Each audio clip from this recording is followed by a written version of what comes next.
Now, we have on the line Christopher Brunt, who is a new emerging writing talent based in York. He's a fellow York St John's alumni and a jolly nice chap as well. And he's going to be telling us about his debut novel. Thank you very much, Chris, for talking to Dry Stone Radio. Hi, how are you? Thank you for having me. It's absolute pleasure, and congratulations on publishing your first novel, Ralph you. and the Purple Fly. You've worked on this for years, and I'm very, very pleased that you've made it. How does it feel? It feels really good. Yeah, it's actually it's a bit of a relief to actually sort of get it finished and get it out there. But it feels really great because I suppose ultimately you want to write something which you're going to be proud of in a couple of years' time. You know, the worst thing would be to kind of look back and think, oh, I'm a bit embarrassed by that, for instance. But so yeah, I mean, that's why I suppose you have to put the time in to make sure it's where you want it to be. But yeah, the feedback's been great. You know, from obviously you've got the old, you know, the family and friends that are sort of, oh, you know, yeah, proud of you and all that sort of stuff. But ultimately to have people that you don't know reading the book and offering really good feedback is extremely gratifying, definitely. Absolutely. I mean, I think I'm in the bit where the flies appeared, so I'm fairly early in the novel, but it is a really good. We'll talk a bit about it a bit more. But first, without giving too much of the story away, can you give us a bit of an outline of the central character, Professor Conrad Constant? Yeah, okay, well, I guess in a nutshell, he is a scientist, as a biologist, at a university, sort of a research university, where he conducts research into plant cell DNA theories, all this sort of thing, again, without going into too much detail. And he's sort of reached the limits of what he can achieve.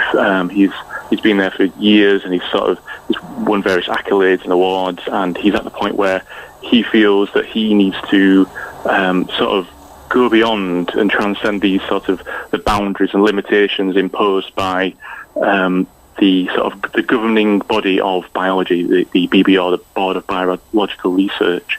So he's decided to sort of go beyond this, and in doing so, he's created this living entity, this actual totally unique creature, this living being, which he feels will sort of a bit of a sort of a mad scientist kind of view, but he feels that it will elevate him to the sort of level of Einstein and Galileo and people who sort of have impacted upon the human race and, you know, will be remembered forever, sort of thing. And that is his personality, that's his sort of quest, and throughout the novel, and it basically focuses on the results of that, because as we know, that sort of thing never really goes to plan. So yeah, it follows his story and his aspirations, I guess. The way you've described that, it's kind of reminded me of a William Blake drawing with the man with. Have you seen many of the William Blake drawings where he's there's one where he's focusing on a small dimension of science, and then all around him he's kind of missing the rest of the world, and that kind of epitomises what I feel like you're talking about with the story. I mean, where did your idea come from? Well, I guess I'm personally very interested in this idea of. I guess it relates almost to what you're saying about this missing the bigger picture, because you're focusing totally on one aspiration, one goal, whatever that might be. If you want to be a writer, if you want to be an artist, a painter, a musician, I suppose I'm really interested in this idea of. I suppose it's almost a masochistic idea of how far you can go and how far you can push yourself and how far. In life, you're willing to sort of sacrifice and become the person that you need to be in order to achieve your goals. And that interest, I guess, this novel in many ways, I suppose, it embodies sort of a Frankenstein-esque kind of image of a guy who's created something. He's crossed various social and moral limitations in order to do that, and as a result it's sort of revolting against him and going wrong, as it always does, as we know. But yeah, that idea overall, it interests me, and I suppose that's where the idea for the book came from as a whole. That's the bigger picture, I guess, for this particular book. Yeah. It kind of sounds like the way he's right, the story of him kind of searching something better. That kind of sounds like the process of a writer, though.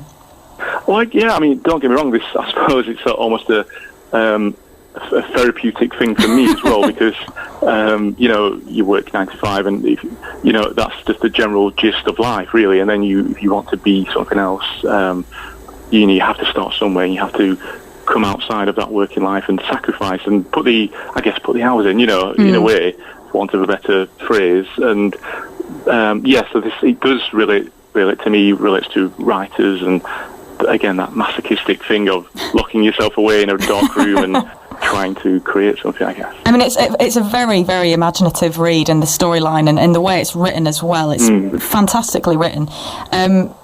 There's the kind of expression, isn't there, that you're supposed to write what you know. I mean, is that important to you in your work? Definitely, yeah. I mean, I suppose that sort of question embodies the writing process as a whole. And for every, say if you were to ask 100 writers that question, or 100 creative people, I guess, you get 100 different answers. But I mean, some people, in for instance, they like to create reams and reams of notes and plan for months before they begin writing a scene or a chapter. But for me, I do make notes. I go around and I see interesting ideas of the world around me and what I know and what I encounter. But in many ways, I suppose I would liken it to sort of bumbling around and absorbing the world around me, and then something strange happens when I sit down and write. Sort of offload these ideas and these sort of subconscious impressions of the world, and then I suppose that's when the hard work begins, because you have to actually take this and make it a workable and viable idea with interesting characters and entertaining storyline. But so I guess the process for me does definitely it includes the world around me, how I view things, and my voice as a person and as a writer, I guess. But I suppose it's definitely reimagined, because I don't know a headless dog or a swarm of man-eating flies. Unfortunately, but it's definitely reimagined. I would say to that. Well, sticking with the reimagination that you're using, one of the things that I really like that you use in the book is the kind of the animalisation. I'm not sure if there's a better word of the characters. He's like the Birdman description of one of the fellow professors, who actually not a very nice person. I mean, do these insights kind of come from these notes that you jot down, or where does that come from? Well, yeah, I guess. I mean, I suppose with that particular example, I think that relates to the broader themes within the novel. I sort of applying these, as you say, animalistic references and descriptions to human characters, and vice versa. The animals having humanistic traits and that sort of thing. In many ways, that I wanted to explore this sort of boundary between animals and humans, because obviously we are animals, but also we have access to a higher, or let's say more advanced level of intelligence to a certain extent. Yeah. Or most people do anyway. But yeah, I hope that I do as well.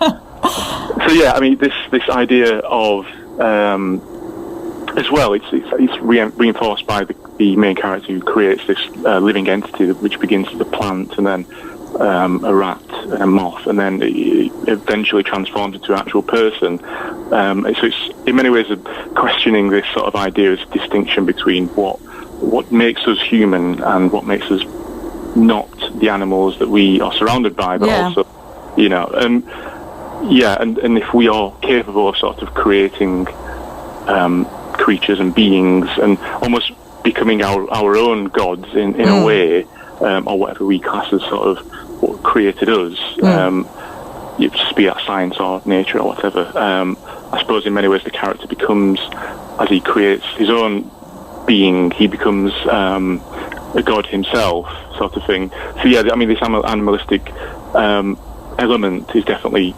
it applies to themes throughout the story, definitely. There's some fantastic themes in your book. How can people get hold of it? How can they buy it?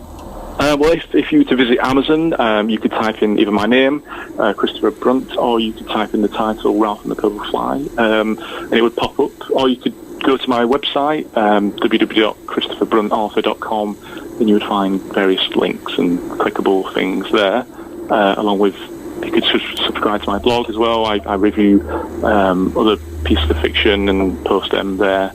So yeah, I mean, there's various different ways that you can do that, but predominantly Amazon. I'd fully recommend that people do that. And also, you are on a bit of a roll, because in the back of the book, I noticed, I'm one of these morbid people that checks the back of the book before the front.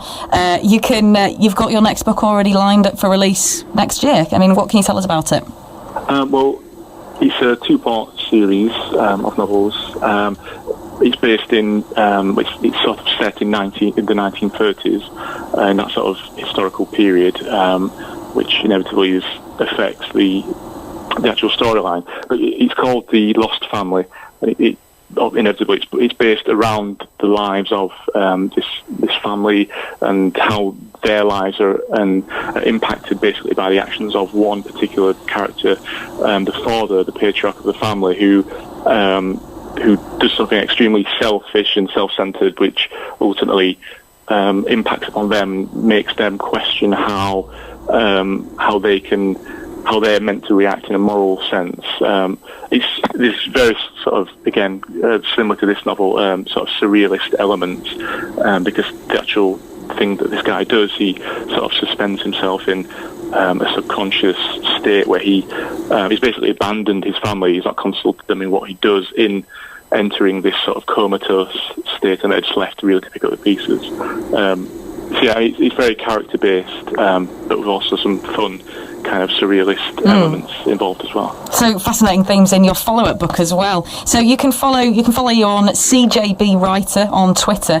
You can get the book on Amazon. It's available to buy now. That's Ralph and the Purple Fly.